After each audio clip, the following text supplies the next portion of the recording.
Okay, thanks for tuning in, everybody. I want to talk again about the never-ending campaign to sexualize our children. And by the way, someone asked me the other day, why are you so obsessed with this issue? Why do you keep talking about it? Well, that's true that I am rather distracted by the fact that our society is normalizing, facilitating, encouraging the sexual abuse of children. That is a fact that I admit I am focused on. And so my question back to anyone who asks that question of me is, why aren't you focused on it? Can you name, let's say, 10 issues that are more important?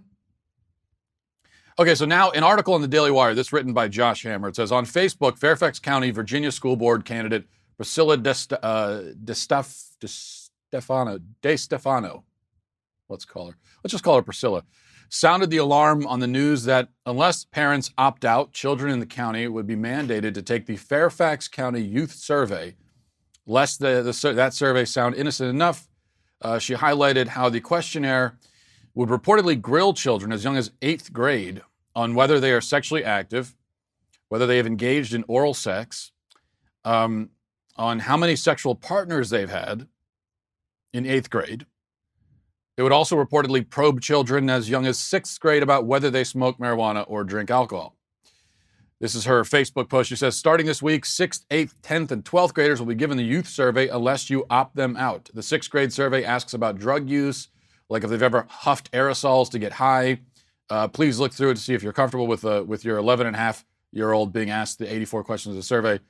And then she noted how the Fairfax County survey is even more intrusive. The 8th, 10th, and 12th graders are asked much worse questions, like if they've ever used heroin or LSD, their prescription drug use, and their sexual activity, like if they use condoms, if they've had oral sex, and how many sexual partners they had. And then Josh Hammer notes that a similar story unfolded last month in North Carolina when a survey given out to local 6th graders inquired about the students' sexual orientation. Local ABC affiliate ABC 11 reported at the time, the mother of a Terrell Lane 6th grader is upset after a survey given to her son included a question asking about his sexual orientation. 6th grader. Why are you asking 11-year-olds these questions? Asked Connie Jo Hutchinson. The program is called Shifting Boundaries, which is a very apt name and quite Orwellian. Shifting Boundaries, which is funded through a federal grant. In the survey handed out to students, the sixth question asks, what is your sexual orientation? It then lists 10 possible options: bisexual, gay, fluid, heterosexual, lesbian, pansexual, queer, questioning, prefer not to disclose, and self-identify. So these are 11-year-olds being asked if they are pansexual. Okay. So there are a couple things happening here.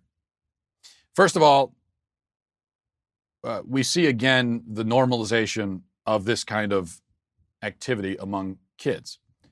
The thing is, when you even so much as ask a kid, have you done X? The implicit message that you're sending is, what you're really saying is, X is an option, or people do X, or even you're weird if you haven't done X. So when you go to 8th graders and you say, have you had oral sex? You are essentially suggesting it to them. And that's not an accident. It's called normalization. It's called you saying, hey, people your age do this kind of thing, and that's okay. But, there's something else here too. There's another message being smuggled in. Well, I don't even know if you could call it smuggled because it's so conspicuous and they're barely trying to hide it. But that message is that the schools, the teachers have a right to this kind of information. So when an adult asks a question like this to a child, the message to the child is, the message from the adult is, I have a right to know these things about you, and it is appropriate for you to discuss them with me. This is literally what pedophiles do. This is how they groom their victims. The point is to break down boundaries. They call the program Shifting Boundaries. Yes, exactly. And that's what sex offenders do. Sex predators break down boundaries, make the victim think that it's safe and healthy and appropriate to be talking about these things with this adult. And of course, it's not. It's not appropriate. Among all the other problems with this stuff is the issue that as an employee of the school system, it's none of your damned business whether these kids are sexually active or what they're doing as far as that goes. It's none of your business. Why would it be your business? Why should you be having this conversation? Just because the kids come to you to learn the ABCs and 1, 2, 3s, why does that automatically mean that you get to know everything about them? And why do you need to know everything about them in order to teach them that information? This effort by the school system to take the place of the parents, to step into that role and box the parents out, well, that's what this is all about. And think about this also. And these are just two examples of this kind of stuff in the school system, but you find this all across the country. It only comes to our attention when someone complains about it on Facebook, but there are many examples of this where nobody's complained about it, so we're not talking about it. But think about what this involves. The school system wants to know things about your child that you don't even know necessarily. So that's part of what this is. They're trying to get these really intimate information, and it might be stuff that you don't even know. You should know as a parent. You should be having those kinds of conversations with your kid, or at least, well, I wouldn't be having the conversation in the way the school system does. But yeah, if you have a 6th grader who is sexually active, that's something you should know as a parent. But regardless, the effect here is that they're asking these questions and they are compiling information about kids. And even if it shouldn't be that way, a lot of this stuff is stuff that the parents don't even know. So and that is part of the school system taking the place of the parents. Now, a lot more in this vein to talk about. Before we continue, though, I have a quick word to pass along from our friends at Quip. Quip, makers of the Quip electric toothbrush, wants you to know the one single discovery that matters most for your dental care, and it's simply this: that if you have good habits, you're good. It's all about good habits. That means brushing for 2 minutes twice a day, flossing regularly, no matter what brand you use. Quip makes that simple, starting with an electric toothbrush, refillable floss, and anti-cavity toothpaste. Quip's electric brush has sensitivity sonic vibrations with a built-in timer and 30-second pulses to guide a full and even clean. The Quip floss dispenser comes with pre-marked string to help you use just enough. Plus, Quip delivers fresh brush head floss and toothpaste refills to your door every 3 months with free shipping, so your routine is always right and you can maintain those good habits. Again, that's what this is about. Join the over 3 million healthy mouths and get Quip today, starting at $25. And if you get quip.com, and if you go to getquip.com/Walsh right now, you'll get your first refill free. That's your first refill free at getquip.com/Walsh. Spelled GETQUIP.com/Walsh. Quip, the Good Habits Company. Okay, now, staying in this general realm, this series of videos was brought to my attention by someone on Twitter, goes by the Twitter handle questionLGBTEDU, so question LGBT education. And this is a person who's concerned about the indoctrination and sexualization of kids. And they've been sharing these videos. And I talked to this person to ask where they got the videos from. It's a video from a YouTube series for kids 9 through 12. And it's called Sex Ed School. Here's the description. If you go to their website, Sex Ed School. Says Sex Ed School is an entertaining and educational YouTube series about sexuality and healthy relationships for youth ages 9 to 12. Each episode features 2 expert hosts, Nadine and Eva, leading a respectful and authentic dialogue on sexual health and guiding participants through fun and thought-provoking activities about specific topics. Knowing about sex is good, but understanding love, healthy relationships, and consent is key for kids as they contemplate their future. It's never been a more important time for parents and educators to get comfortable with the uncomfortable and start talking about sexuality and healthy relationships with kids. Now, let's meet the hosts. This is how these two hosts are described. Nadine Thornhill is one of Canada's foremost experts on child and adolescent sexuality. For over a decade, she has been helping youth make positive, informed choices about their bodies and relationships. In her spare time, Nadine enjoys escape rooms, weekend hikes with her family, and watching bad television with her fur baby, Albus Dumblecat. Of course. Eva Bloom is a sex research and online sexuality educator. She has a master's focusing on the social psychology of sexuality with interest in technology. She's also the creator of the inclusive, evidence-based YouTube channel for young adults, What's My Body Doing? She's a winner of a Planned Parenthood Toronto's Choice Award 2017 for excellence in sexuality education. Eva can be found dancing her heart out at Zumba class, scooping out new threads at her local consignment store, or trying out new ways to make vegan cheese. Now, this is real, guys. I'm 98% sure this is real. Even though if I were to invent someone who made a person who's making sex ed videos for kids on YouTube, if I were to invent a fake person, it would be exactly that. It would be Eva Bloom with the vegan cheese and everything. But I did go to her Twitter, and it appears to be real. In fact, I saw on her Twitter, in case you're interested, that she's also giving a sexting workshop. So you can go to her, pay her money to attend a workshop and find out how to sext if you're interested in that. Well, these are the two people making sex ed videos for kids, featuring kids. And it's as hideously insane as you're expecting it to be. Here's a clip put together by that Twitter handle I mentioned. And they added some captions of their own, some critical captions that obviously aren't part of the original. But anyway, here's a clip. Hi, I'm Nadine, a sex educator. And I'm Eva, a sex researcher. I use the pronouns she and her because I'm a woman, and when I was your age, I used to be a girl. Gender is how you feel on the inside about whether you're a boy or a girl, a man or a woman. If you're non-binary, feel like neither or both. People can also be fluid, feel more like female, more like male, based on a different day or time. It's really individual. Absolutely. Everyone born with a vulva is a girl. True or false? Or identifies as a girl. Well, not everybody is sure, and that makes sense. But our genitals actually don't determine our gender. So some people born with vulvas can be boys.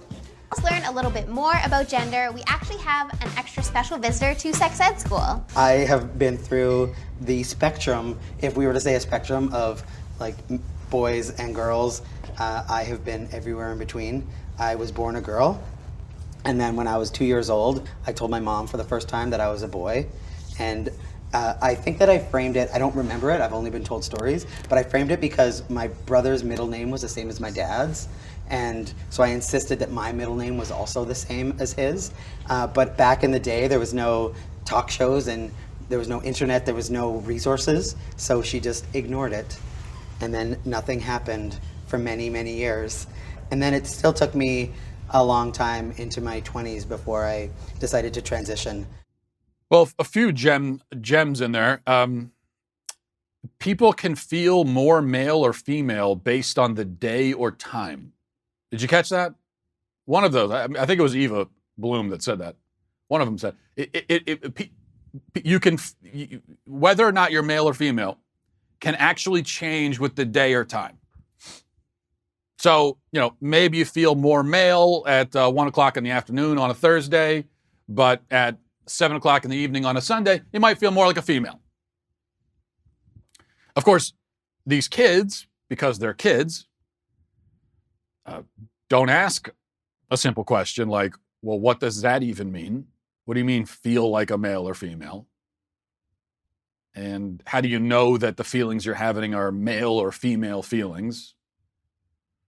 And to even be speaking about male and female feelings, are you not reinforcing gender stereotypes? I mean, if you're saying that Okay, if I happen to be feeling particularly sensitive and emotional right now, that's a female feeling. That must be what you mean, but doesn't that reinforce all the sexist gender stereotypes and stuff that you've been trying to break down? Now, the kids aren't going to ask that question. The kids are going to sit there and they're going to listen, and they're going to assume that whatever the adult is telling them is probably true. That's how kids operate. Kids have to operate that way in order to survive. It's hardwired. It's built in. As children, you just basically believe whatever an adult tells you. Because as a child, if you were only going to follow the instructions that you understood, or if you were going to require that you fully understand everything before you go with it, then that's just not going to work, because kids don't have the capability of understanding even things that make sense. So a child has to, at some level, just sort of defer to the adults around him. The problem is, if the adults around him are insane, that's going to be a problem. And then the woman at the end there says that she realized she was a boy at 2.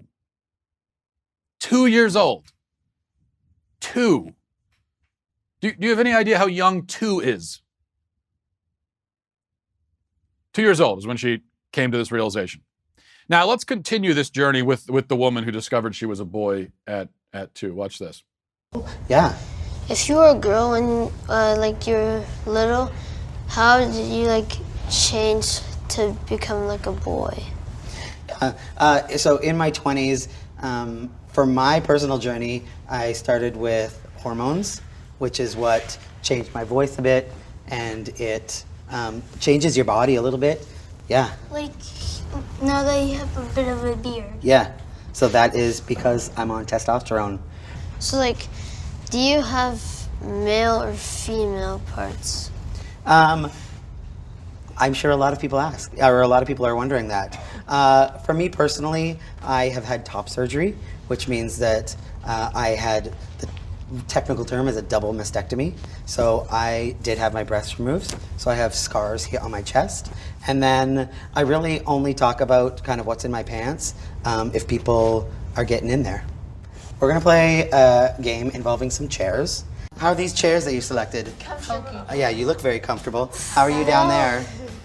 Not comfortable. Maybe that chair doesn't feel like it suits you, right? Why don't we switch chairs? Let's see. Everybody's gonna stand up. You're gonna do a little walk. I'll try You're gonna walk it out, and then this. I'll ring the bell. And you walk. Chair. Walk it out. Walk it out. Sashay. No, I don't want to go in this chair. Oh my Lord. So we are now comparing biological sex to a game of musical chairs. And choosing a sex is like choosing which is the most comfortable chair. That's the illustration we're being given here. That your physical body is no more significant than a chair, and in fact is just as arbitrary as the chair you happen to be sitting on. And then changing your body is as simple as just getting up and sitting in a new chair.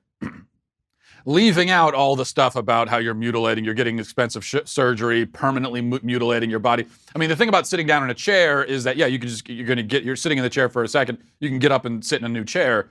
But if the chair is being surgically attached to you, that's a different story, right? And that's what's being left out here. So if this game was to be at all accurate, then the chairs would have to be surgically attached to you, and then it's not quite so easy to pick a new chair. But of course, the entire analogy doesn't work at all, because your body is nothing like a chair. That's just not how it works. And this is one of the many things that is impossible to understand about this way of thinking, because most of the people who subscribe to this and would say something like, well, maybe you have the wrong body, or your body doesn't work for you. Most of the people who say that are, they're not like devout Christians, religious people. Most of them are going to be basically secular, materialist.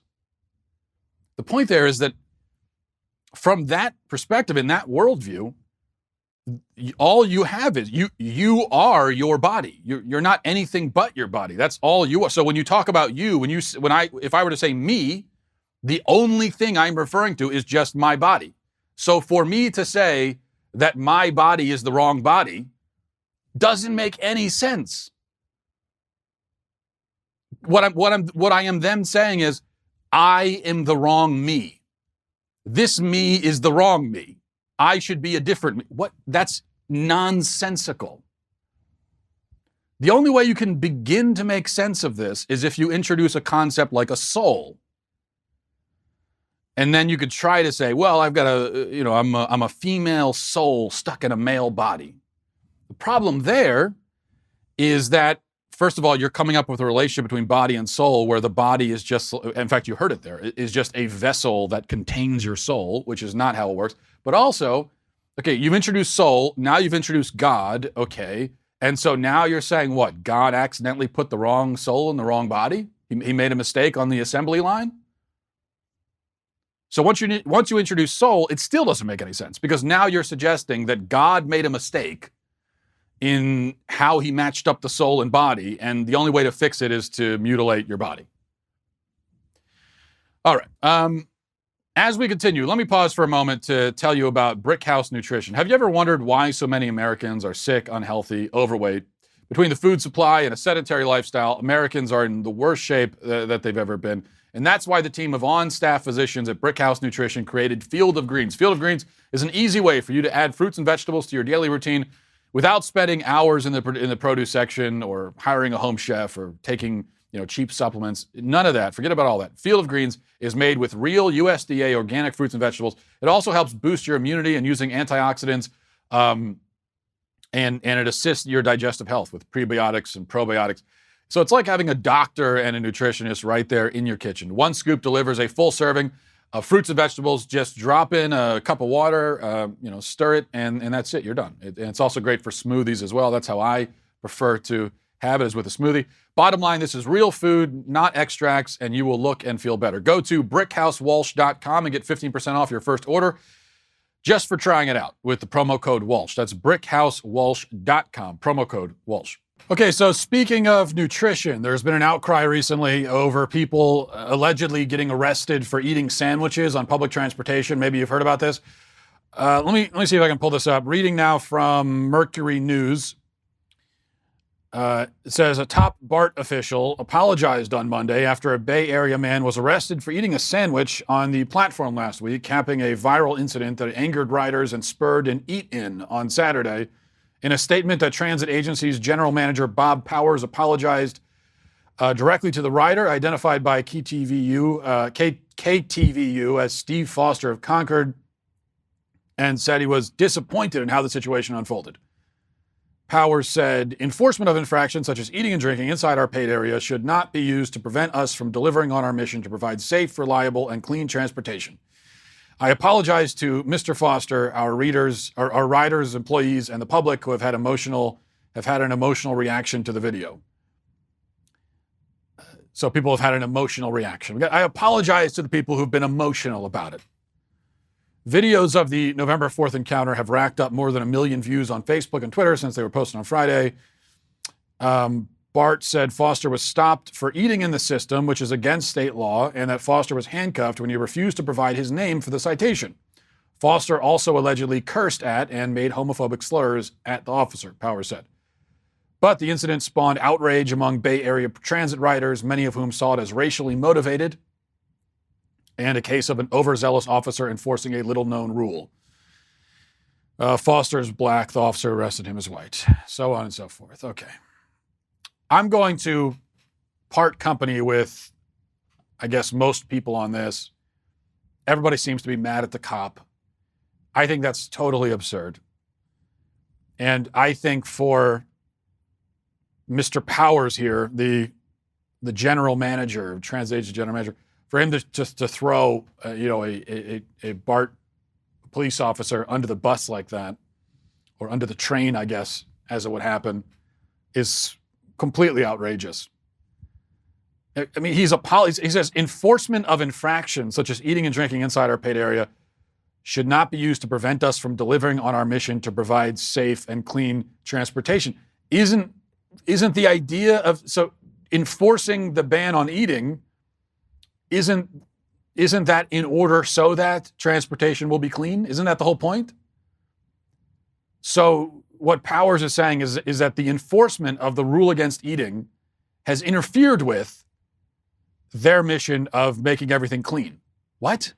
How? I think it's all completely ridiculous. And by the way, the man was not arrested for eating a sandwich. And that's how it's phrased in the very first sentence of this article. Arrested for eating a sandwich. No, they tried to give him a citation for eating a sandwich, but he refused to cooperate, so they arrested him. Now my question is, what else are they supposed to do? If they try to cite you and you refuse to accept the citation or to give your name, are they supposed to just throw up their hands and say, okay, never mind, sorry to bother you? If you get pulled over for speeding and the cop asks for your license and registration, should it be an option to just say, no, I'm not giving it to you? And then if you say that, should the cop just leave? Can I really do that? If a cop asks for my license, can I say, no, not going to give it to you? No. And then the cop simply walks away. Oh, turns out he doesn't want to give his license. Yeah, no, he doesn't want to give his license. No, he doesn't want it. Oh, you're saying you don't want a ticket. Is that what you're saying?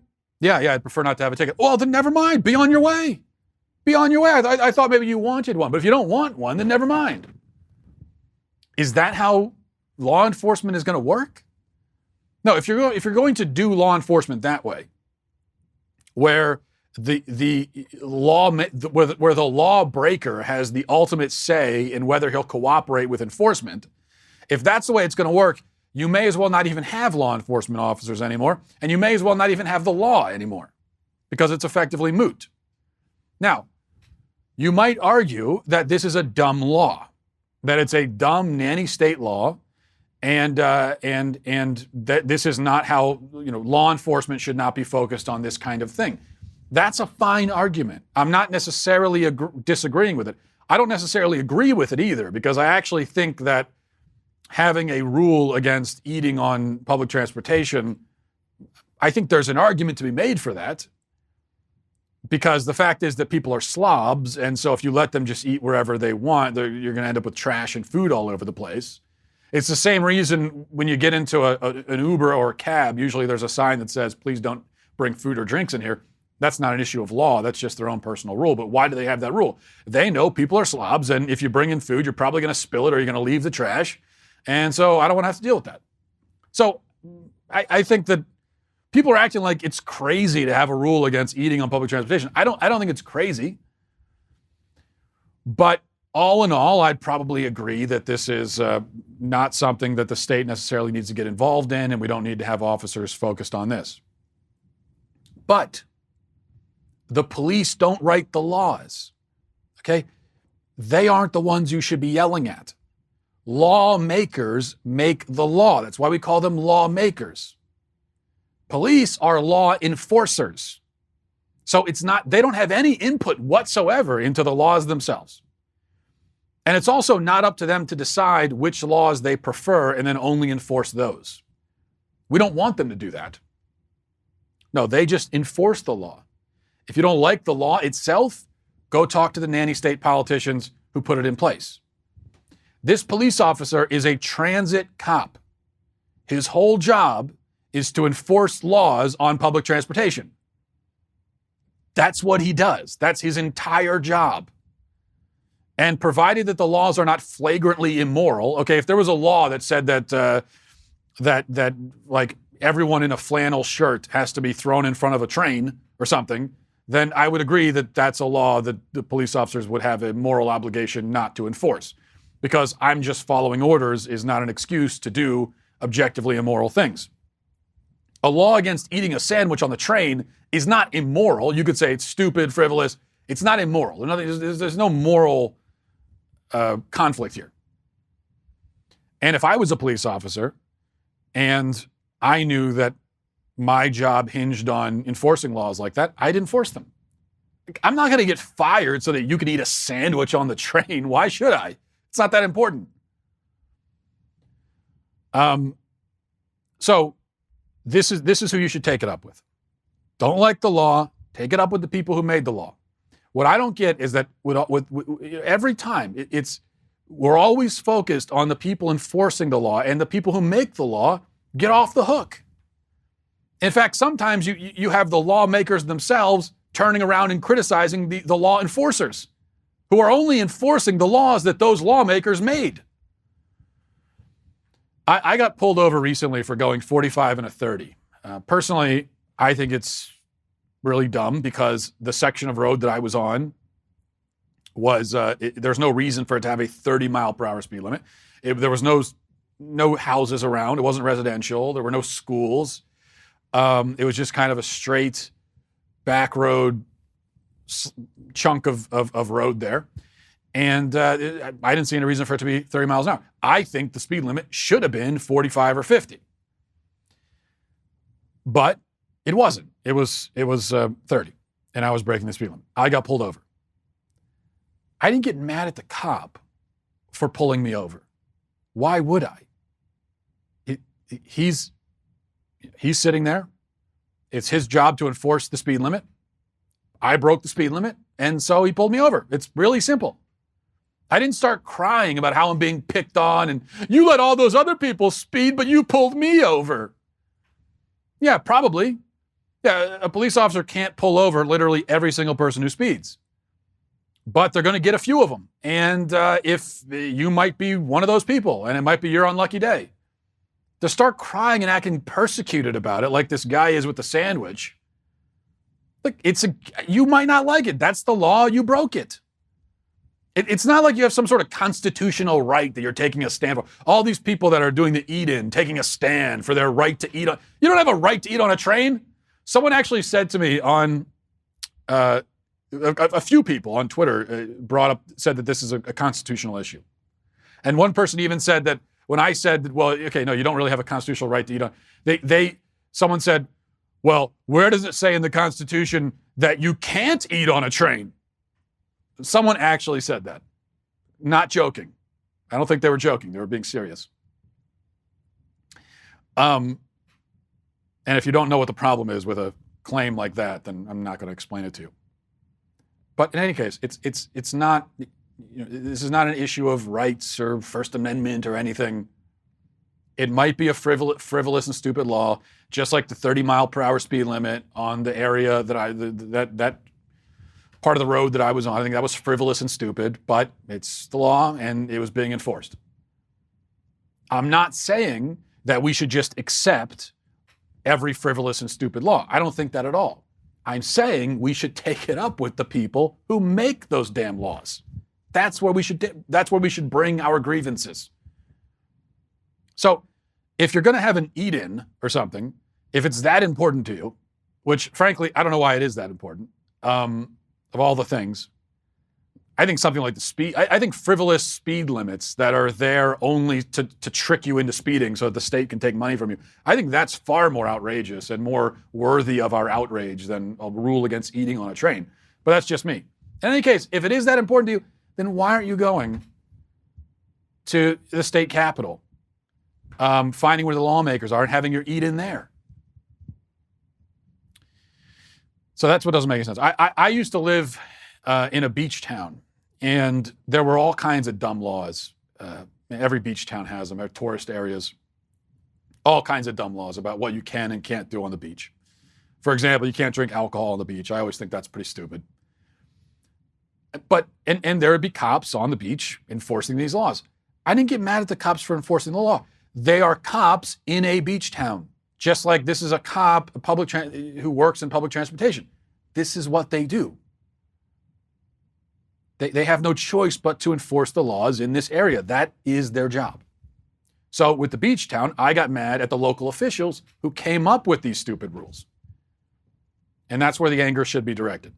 Another dumb thing people do is when they say, well, why is he focused on this when he could be out arresting murderers and rapists.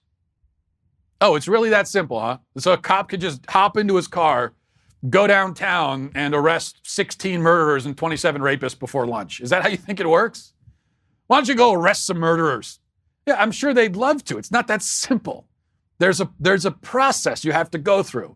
He's not Batman. You can't just show up and use his grappling gun, leave a guy tied to a lamppost, okay? No, to arrest murderers, there's investigation, there's a whole process that goes into it. And that's just not how policing works. Now, I'm not a police officer myself. I'm not familiar with all the procedures. Anyone who is a police officer, maybe you can fill me in on this. But my understanding is that, you don't start your day down at the station and the police chief says, okay, go arrest some people. And then you just get in your car and go wherever you want and try to arrest murderers. My understanding is that it doesn't work that way. You have certain specific things that you're supposed to do and areas that you're patrolling and certain, that's my understanding. So the guy on the train, the cop on the train, I'm sure he would love to arrest a murderer if there was one to arrest, but there probably wasn't. Now, if you have evidence that this police officer walked right past a guy in the process of being murdered and didn't say anything so that he could yell at the dude with the pastrami sandwich, if you have evidence of that, then I will totally agree that we should be really mad at this cop.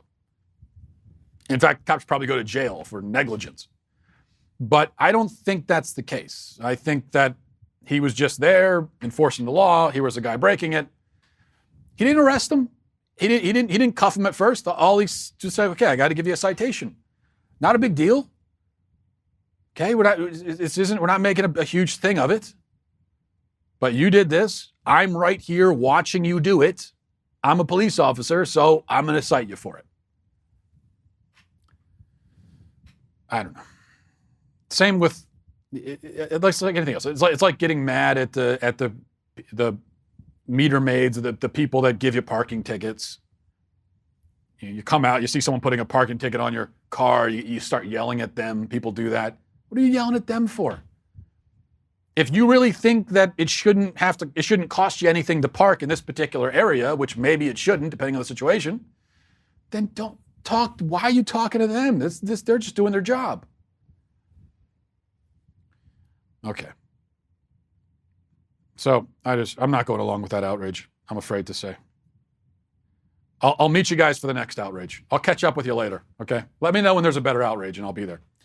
Let's go to emails, mattwalshshow@gmail.com, mattwalshshow@gmail.com. Let's see here. This is from Kimball. Says, hi, Matt. You need to read this. It is absolutely outrageous. I can't believe anyone would make such a ridiculous case to defend the Soviet Union. This article would have all of us get down on our knees and praise the communists for their aid in World War II and conveniently ignore the atrocities of Stalin's rule. You don't need to reply. I just wanted to bring this to your attention. Kimball sends a link to an article in the Daily Beast, or the Daily Least, as I call it. No, actually, I don't call it that. I apologize. That's a boomer move. That's the ultimate boomer move. To come up with some corny but insulting nickname for people and things you don't like. Like Barack Obozo is a member of the Demon Crap Party that always gets favorable coverage in the New York Slimes and the rest of the lamestream media. Anyway, so the Daily Least article is titled 9 Reasons to Thank the USSR, How We Got the Cold War Wrong. 9 reasons to thank the USSR, how we got the Cold War wrong. So I did read this after it was sent by Kimball, written by a guy named Brian T. Brown, who just wrote a whole book on the Cold War. He's allegedly, I guess, a historian, it's like if someone who pretends to be a real historian wrote an article titled, Actually Hitler is Good. And that comparison is completely fair because Stalin was just as evil as Hitler, if not more evil. And the Soviets murdered, well, more people in the end, though that's because they had a lot more time to do so. So the 9 points that he makes about why we should thank the USSR and why we got the Cold War wrong And that is his case, remember. He's saying that we got the whole thing wrong and that viewing ourselves as the good guys is wrong. And so what evidence does he bring to bear for that? First, he brings up the Eastern Front in World War II, all the sacrifices made by Soviet troops, and the fact that so many were killed. Many more Soviet soldiers were killed than were American soldiers. And that's true. But nobody is saying that there was no physical courage among Soviet soldiers. There was obviously quite a bit of it. No one is claiming otherwise. It's the USSR, it's that government, that regime that didn't value the lives of its own people and that just fed them into the meat grinder with no regard for them. And then when they got home, as Solzhenitsyn recounts in Gulag Archipelago, when they got home, many of them were shipped off to labor camps for the crime of being potentially exposed to Western culture. Stalin was worried that they got to look at Western culture maybe if they came in contact with American troops or something. And now they're going to see how cool the West is, and they're going to want to be Western. And so when they came home, he would just ship these guys off to labor camps for 5, 10, 15 years. So if you want to point out all of this as evidence that people living under Soviet Russia were persecuted, and many of them were good people who didn't deserve that kind of treatment, then yes, I would totally agree. But that's not the point. That's not the argument. When we talk about the Soviet Union being evil, we're talking about the regime. We're not talking about all the people, many of whom were being persecuted and oppressed themselves. And then from there, he goes into more about what the Soviets did during World War II, and he complains about McCarthy, and he says America did some bad stuff too. And that's the whole case, basically. That's it. Amazingly, the word gulag doesn't appear anywhere in this article. He just completely skips over it, leaves it out. He's trying to rehabilitate Stalin and doesn't even bother to mention the labor camps where millions of people were shipped off and tortured, starved, beaten, raped, and killed. He just completely ignores it, like it didn't happen. It's embarrassing. And the Daily Beast obviously does not value its credibility at all, probably because it knows it already has none, so might as well just go for broke, I suppose. Okay, this is from Nathan. Says, hey Matt, this is Nathan. I'm from Utah. My question is regarding my relationship of 2 years with my now fiance. We've had issues for a while, but I'm starting to doubt the solidity of our relationship and if it's worth working out. I love her, but she can also be controlling, and I'm starting to feel like I have no say in relationship and freedom in my relationship. I've tried to bring this up to her, but it always backfires on me and becomes my fault. I don't want to make this seem like everything in our relationship is her fault, but I've definitely contributed. But I feel like I'm not as happy as I used to be. We still have amazing times together, just I feel like they may not be enough. I would appreciate your input on what I should and can do. Okay, now I have to put on my Dr. Love hat again. It's invisible. It's an invisible hat. I've been getting a lot of these relationship advice emails recently, and I'm not exactly sure why. The fact that I convinced a woman to marry me for some reason, somehow, I was able to do that. That I don't think it makes me an expert in relationships. In fact, this is the tough thing. It's kind of a catch-22 because if you're successful at romantic relationships, then you probably haven't had that many of them because you found the right one and you stuck with it. And that is what success in romantic relationships looks like. But then the problem is you don't really have all the experience with varying types of relationships to dole out advice. However, if you have experience with a bunch of failed relationships, then that means you really suck at relationships and you especially can't dole out advice. So that's the problem there. And with that caveat, I will say that, well, I'll say what I often say in these kinds of situations.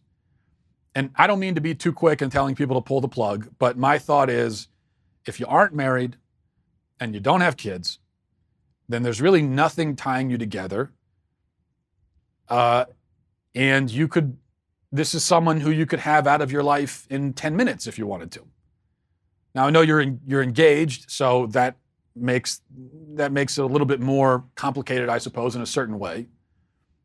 And that's going to make the emotional difficulty of breaking it off more severe. And then, you've got all the people who are looking forward to a wedding, and now you got to tell them wedding's not happening. So those are all things that are awkward and difficult and emotionally draining. But at the end of the day, you are not connected to this person in any sort of permanent way. You haven't said your wedding vows. You don't have any kids with them. All you have done is you're planning on eventually saying your wedding vows. The whole point of this process beforehand is to figure out if that's what you really want to do and if you're really ready to do that.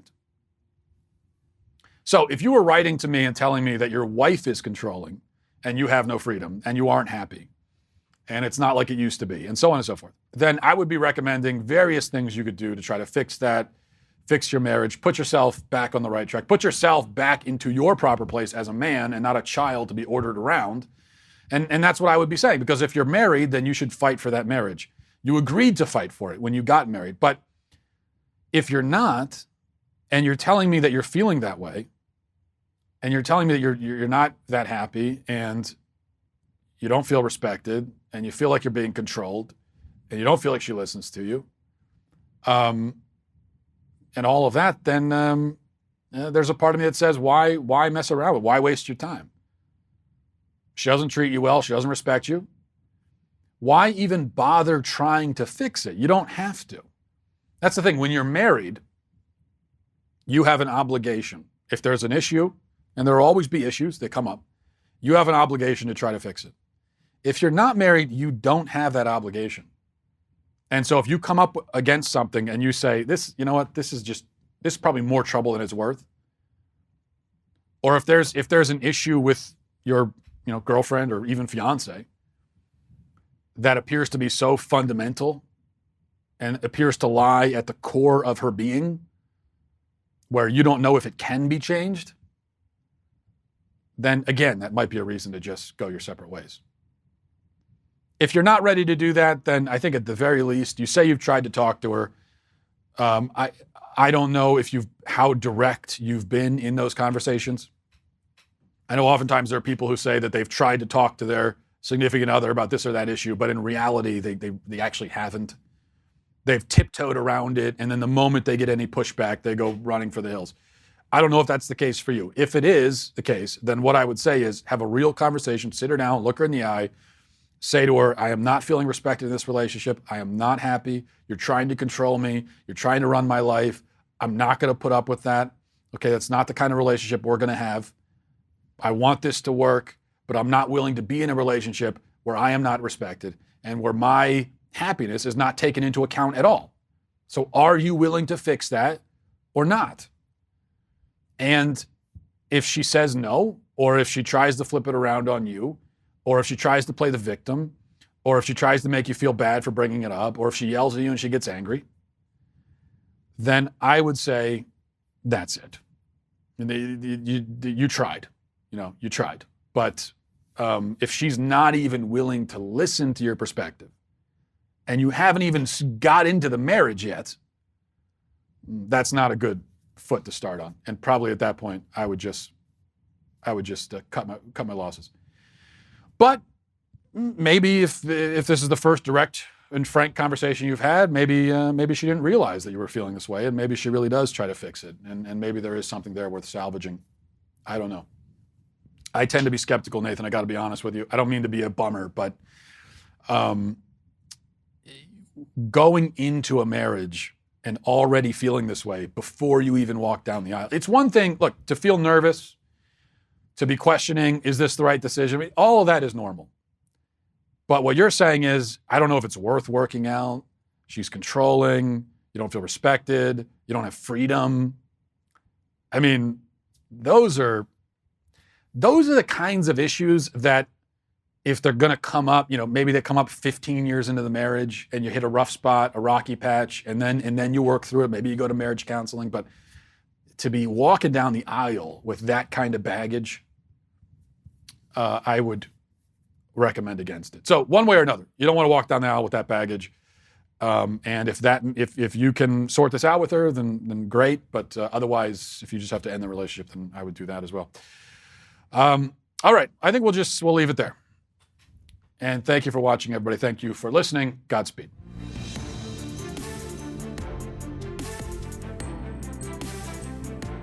The Matt Walsh Show is produced by Sean Hampton, executive producer Jeremy Boring, senior producer Jonathan Hay, supervising producer Mathis Glover, supervising producer Robert Sterling, technical producer Austin Stevens, editor Donovan Fowler, audio mixer Mike Coromina.